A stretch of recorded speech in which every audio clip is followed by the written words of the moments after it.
What's up, guys? Here we are back with another reaction video. As you can see, kind of changed the setup a bit. I hope you guys like it. Here we are with how India fooled America and Pakistan to become a nuclear power, geopolitical case study. And before we jump into this, make sure you guys subscribe, ring notification bell, get a video a thumbs up so it gets suggested. Let's find out how they fooled them. Today, at 15:45 hours, India conducted 3 underground nuclear tests in the Pokhran range. Just last week, India conducted a series of nuclear explosive tests. So again, I ask India to halt its nuclear weapons program and join the 149 other nations that have already signed the comprehensive test ban.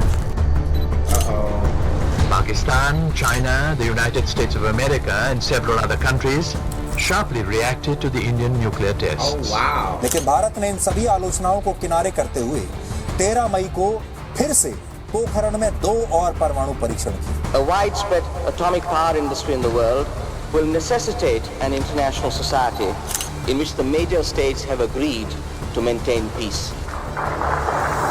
तलवार की नोक पर या atom bomb के डर से कोई हमारे देश को झुकाना चाहे, दबाना चाहे, ये देश हमारा दबने वाला नहीं. Oh, I like this. I'm ready to jump into this. Hi everybody! Ever since the Russia-Ukraine war and China-Taiwan conflict have escalated, the world has been constantly talking about one very important factor, and that is the possibility of a nuclear war. Для защиты России и нашего народа мы, безусловно, используем все имеющиеся в нашем распоряжении средства. Это не блеф. And today, while every single country in this world is striving to make a mark in the world economy, one of the most powerful instruments of war is a country's ability to use a nuclear bomb. And did you know, before we became the second fastest growing economy, before we became a $2 trillion economy, there was a time when US, UK, China and Pakistan together tried to bully India and tried to suppress our power. And this threat was so high that the US even considered dropping a nuclear bomb. Yes, you heard that right. Indian intelligence reports indicated that the President Nixon had dispatched the 7th Fleet, led by 75,000-ton nuclear-powered aircraft carrier USS Enterprise, the world's largest warship, to the Indian Ocean. But you know what, guys? Even then, because of the extraordinary contributions and initiatives of legends like Homi Bhabha, Indira Gandhi, Lal Bahadur Shastri, Dorabji Tata, Atal Bihari Vajpayee and the legendary Abdul Kalam, today, India stands as a powerful nuclear state. And this journey took us 51 years and 2 generations of leaders and scientists to reach the destination. Wow. And today, their dedication is the reason why India stands at a respectable position in the world economy. But as usual, this is one of the most important chapters of Indian history that is not taught in schools and colleges. And maybe because the world of geopolitics is darker than our imagination. So in this episode today, let's do a deep dive and try to understand what were the most dangerous threats to India from Pakistan, China and the United States. How did the leaders of India go against these superpowers of the world to establish India as a nuclear state? Yes. And what are the study materials to help you understand this critical and important chapter of Indian history? That's crazy, and I respect India. You know, India said we will not concede if you hold us at gunpoint. We want our own program. We're not gonna join the other 149 countries that all signed the treaty, the no testing or whatever. Nah, we gonna continue to progress. You feel me? Because we want to be armed just in case somebody try to do something. And it's completely understandable. So, and the U.S. thought about dropping a nuke on it. Jesus Christ. I'm telling you, dog. Those at the top try to make sure those that aren't at the top don't get to the top. But India said, freak that. We going to do what we want. I respect it. Let's see how they tricked them, though. This is a story that dates way back to 1940s India, when World War II had just ended. India had just got her independence, and for the first time in the history of mankind, the leaders of the world had seen the power of a nuclear bomb at Hiroshima. August 9th, 1945, a United States Army Air Force B-29 dropped a 10,000-pound plutonium bomb nicknamed Fat Man over the city of Nagasaki, Japan, 3 days after Hiroshima. A city died and 80,000 of its inhabitants were wiped out. Japan surrendered less than a week later, bringing to an end World War II. And when people saw what these bombs did to Japan, everybody realized that if they want to command a power in the 21st century, they have to have a nuclear bomb. Facts. And this is where, ladies and gentlemen, the nuclear race began, with the most powerful countries, including the US, UK, and Russia, testing their nuclear weapons to prepare for this nuclear race. I understand you have to develop the nuclear bomb. It's the ultimate deterrent against war, it seems like, because it's like, if I got this big gun, you better not mess with me, you feel me? But it's just sad. 80,000 people wiped out just like that. That's just heartbreaking, dog. Absolutely heartbreaking. On July 16, 1945, the clock ticked down to the first man-made nuclear blast in history. Finally, after 3 years' work, the atomic experts were ready to test their first bomb. In the control shack was Dr. J.R. Oppenheimer. President Truman's dramatic announcement that Russia has created an atomic explosion. In connection with the president's statement that there has been an atomic explosion in the Soviet Union.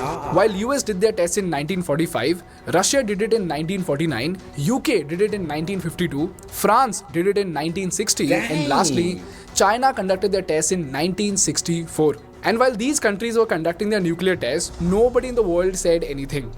But as soon as this inner circle of world power finished their nuclear tests, they came up with something called the Non-Proliferation Treaty in 1968.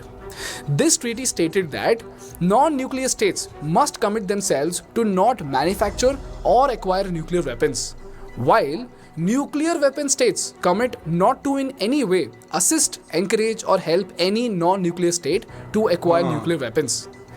Basically, this treaty said, now that all the big boys have nuclear bombs, let's make sure that nobody else has it. In fact, India actually proposed a fair treaty saying that we all will disarm and promise not to develop weapons as long as the nuclear states promise to completely disarm their nuclear weapons. In short, India said, we will drop our weapons provided you do that too. Yeah. But the harsh reality of geopolitics is that nobody gives a fish about justice or equality. So it got rejected. But you know what, guys? That's the harsh reality of life. You feel me? Geopolitics, yeah, I agree. That's just the harsh reality of life, 100%. As soon as the West proposed this unequal deal of non-proliferation, everybody jumped on board and 191 countries signed this treaty. Except India, Pakistan and Israel. And later even North Korea withdrew from it. Now the question over here is, when so many countries signed this deal, why did India not sign it? Well, that is because, ladies and gentlemen, something crazy was happening at the borders of India. On the 20th of October 1962, the Chinese army launched a massive attack on India.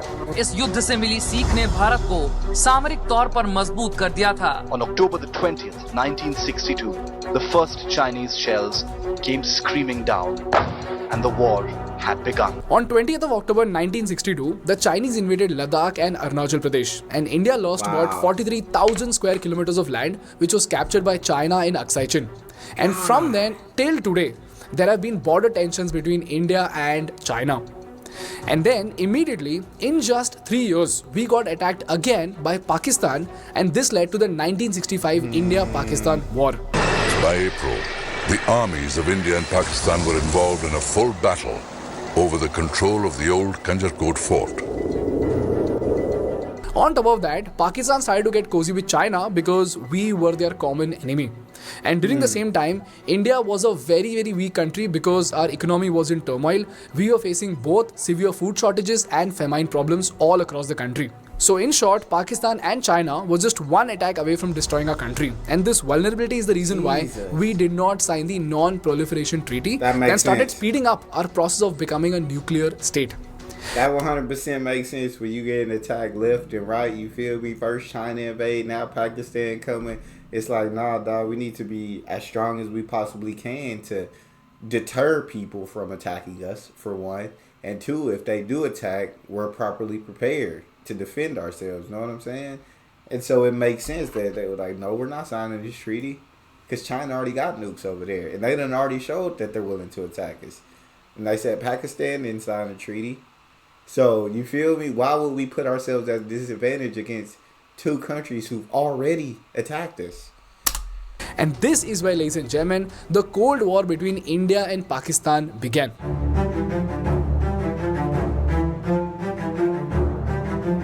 Here's where we saw three legends come together to achieve this incredible security deterrence for India, who were Lal Bahadur Shastri, Homi Bhabha and Dorabji Tata.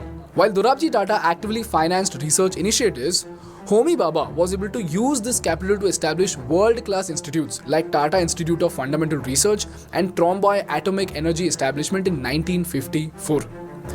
And cherry on the cake, in 1965, that is just 1 year after China became a nuclear state, Shastriji actively gave the go-ahead for the production of nuclear explosives in India. अगर तलवार की नोक पर या atom bomb के डर से कोई हमारे देश को झुकाना चाहे, दबाना चाहे, ये देश हमारा दबने वाला नहीं। तो एक सरकार के नाते हमारा क्या जवाब हो सकता है सिवाय इसके कि हम हथियारों का जवाब हथियारों से दें।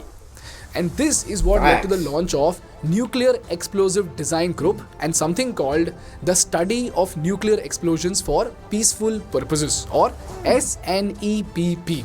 And you know what, guys? We were so close to developing this nuclear weapon that in a 1965 interview to All India Radio, Homi Bhabha had said that if we had the green signal, India could make a nuclear bomb in just 18 freaking months. And this sent such shockwaves across Pakistan that the then president of Pakistan, Zulfikar Bhutto, immediately announced, and I quote, "If India builds the bomb, we will eat grass or least even go hungry, but we will get one of our own." So you can imagine the intensity of the Cold War between India and Pakistan, right? But shockingly, in just 3 months, in January 1966, Homi Bhabha died in a plane crash. And what's even more shocking is that in the same freaking month, even Shastriji died due to suspicious reasons. As a result, the nuclear program of India took a hit. And just 5 years later, another India-Pakistan war broke out in 1971 when Pakistan launched something called Operation Searchlight on East Pakistan, which is modern-day Bangladesh. There have been many reports of massacres in East Pakistan. March 1971, the year of the killing begins. By ship and secret airlift, troops are brought to Dhaka. General Tikka Khan, popularly known as the Butcher, is sworn in as military governor. On the night of March 25th, the army moves to crush Bengal. This was one of the bloodiest events in the history of Asia, whereby the Pakistani army killed 3 million Bengalis. These horrific incidents went on not for 1 or 2. They killed 3 million? Y'all talk to me and tell me what that war was about. Why? Why that even started in the first place? Was it just... Was it a reason for it? Yeah, I don't know much about wars here in America, so especially around the world. So I'd love to know the reason for Pakistan doing that. 2 months, but 9 long months, and resulted into 10 million refugees who crossed the border to India. And the most pathetic thing about this operation was that Pakistan did this just to bully Bangladesh to keep it under its control. But in this process, the Pakistani army made one big mistake. In December 1971, Pakistani Air Force attacked the airfields in India, and when they did it, it gave India the legal justification to formally enter the war. And although India's motives weren't entirely humanitarian or selfless, the Indian army surrounded the Pakistani army, and they put Pakistan in such a position that Pakistan had to surrender to India within just 2 weeks. And in between this war, you know what happened? The United States of America deployed their 75,000 ton 7th Fleet against India in the Bay of Bengal. And this ship, mind you, was no ordinary ship at all. It was the world's largest warship and had a capacity to carry more than 70 fighters and bombers. And on the other side, we had the British ships in the Arabian Sea. So while the Brits were about to target India's western coast, the Americans were about to make a dash into the Bay of Bengal to Bangladesh. And between this British and American fleet was our one and only INS Vikrant with barely 20 light fighter aircrafts. And here's where, as we all know, Russia came to our rescue with a nuclear-armed fleet with 2 cruisers, 2 destroyers, support vessels, along with 6 freaking submarines. This is the reason why the Brits and Americans backed out, and finally, Bangladesh got its independence in March 1971. And this... Dang, bro. Yeah, so America and UK was finna go back Pakistan up and be like, don't worry, we got y'all back. And Russia saying, we ain't having none of that. You know what I'm saying? We rock with India. We support India. And we not having y'all coming over here trying to bully India. You feel me? And I mean, very smart move on Russia's part too, because, right, you let them take over India. Like, how much longer until they come for Russia as well? But Russia said, not on my watch. This is when Richard Nixon, the then president of the US, actually considered dropping a nuclear bomb in India in 1971. And it's not me who's saying this, it's the New York Times itself. This was the horrific threat that was looming upon India when she was at the mercy of the big boys to protect her own territories. So immediately, on 7th of September 1972, Indian Prime Minister Indira Gandhi authorized the work on nuclear fission device. And a small team of 75 scientists from Bhabha Atomic Research Center began the process of designing and developing atomic bomb for India. And just 2 years later, the first nuclear test was conducted in India in 1974 under an operation called Smiling Buddha. It is clear that in order to meet our growing requirements of energy for agriculture and industry, we must produce more electricity. Our science, particularly our nuclear science, is dedicated to development, to achieving freedom from want, and providing the essentials of an honorable life for our masters. But this was not a weapons-grade test, but was a peaceful nuclear explosion that could be used for mining techniques or to conduct large underground works. And just when we were about to upgrade to the nuclear weapon stage, India met with another series of hurdles. The emergency happened, the government collapsed, the economy went topsy-turvy, and the second oil shock happened in 1979. भाइयों और बहनों, राष्ट्रपति जी ने आपातकाल की घोषणा की है. The proclamation of emergency meant that not only elections were banned, but there was strict censoring of the press as well. The period was termed as the darkest hour in Indian history. The oil-producing countries of the Arab world decided to use their oil as a political weapon. They will reduce oil production by 5% a month until the Israelis withdraw from occupied territories. Wow. We face the possibility of temporary fuel shortages and some increases in fuel prices in America. So again, for the next 20 years, due to economic and political hurdles, we could not pursue a nuclear status at all. Wow. But you know what, guys? During this time, that is from 1975 to 1995, the Indian Army knew very, very well that China was sharing technology and materials with Pakistan. And they also knew that the Pakistani army would soon have nuclear weapons. And if they did, do you realize we would be cornered by 2 of our neighbors who possessed nuclear bombs. But somehow, we could not do anything about it. So the question over here is, how did India handle the situation and how the hell did we hack our way to become a nuclear state? Yes, I got to know. Well, here's where we saw another ray of hope in 1995. By this time, India had opened up its economy, we started growing at a phenomenal pace, and eventually, we again came to a position to focus on our nuclear project. This is when PM Narasimha Rao approved a nuclear test, but unfortunately, the CIA detected suspicious movement at Pokhran and the mission was aborted. And 1 year later, we again tried to conduct the test, but it was put to hold again because of a call from CIA officials. But this is where, ladies and gentlemen, for the third time in 1996, Atal Bihari Vajpayee came to power. And this is where we saw 3 more legends come together to fulfill the long-standing nuclear dream of India. And they were Atal Bihari Vajpayee, APJ Abdul Kalam from DRDO, and R. Chidambaram ji, who was the chief of the Department of Atomic Energy in India. But even before they could get started, Vajpayee ji's government fell in just 13 days. और ये सरकार अंतर विरोधों में घिरी हुई देश का कितना लाभ कर सकेगी, ये एक प्रश्नवाचक चिन्ह है. हम अपने देश की सेवा के कार्य में जुटे रहेंगे. हम संख्या बल के सामने सर झुकाते हैं और आपको विश्वास दिलाते हैं कि जो कार्य हमने अपने हाथ में लिया है वो जब तक राष्ट्रीय उद्देश्य पूरा नहीं कर लेंगे तब तक विश्राम से नहीं बैठेंगे, तब तक आराम से नहीं बैठेंगे. अध्यक्ष महोदय, मैं अपना त्यागपत्र राष्ट्रपति महोदय को देने जा रहा हूं. Oh, wow. Hey, that was a boss speech, you feel me? He said, I've submitted my resignation to the president of India. I will not be a part of this. Okay, walked out like a boss. And again, for the next 2 years, nothing happened. And then came the climax year of 1998 when Atal Bihari Vajpayee ji again became the Prime Minister of India. So immediately on 8th of April, Arch number 1 APJ Abdul Kalam was summoned, thumbs up was given for the test, and the entire operation was conducted in such high secrecy that nobody except the then Home Minister knew about it. And the rest, as we saw in the Parmanu movie, an incredible team was set up at Pokhran. The team very cleverly avoided the US spy satellites with super accurate calculations. The nuclear devices were also flown from different parts of the country to avoid suspicion. And finally, on 11th of May 1998, at around 3:45 pm, India tested 3 devices, which were Shakti 1, Shakti 2 and Shakti 3. This was followed by 2 more detonations of Shakti 4 and Shakti 5.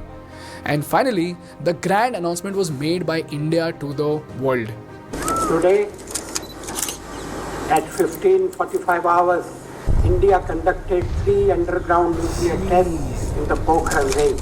This is how, ladies and gentlemen, India became a nuclear power. And you know what? Just 2 weeks later, Pakistan responded with its own atomic blast and became a nuclear power too. So you see, it was quite obvious and true that Pakistan was being supported by China or US to corner India. Facts. This is how critical this nuclear testing was for the security of India. And all thanks to our brave and genius scientists and leaders, India today is one among just the 9 nuclear states in the world. Dang, and although US really? imposed sanctions on us, it was lifted soon, and India today is not just the second fastest growing economy, but also a powerful state that can voice an opinion that is seriously considered by the world.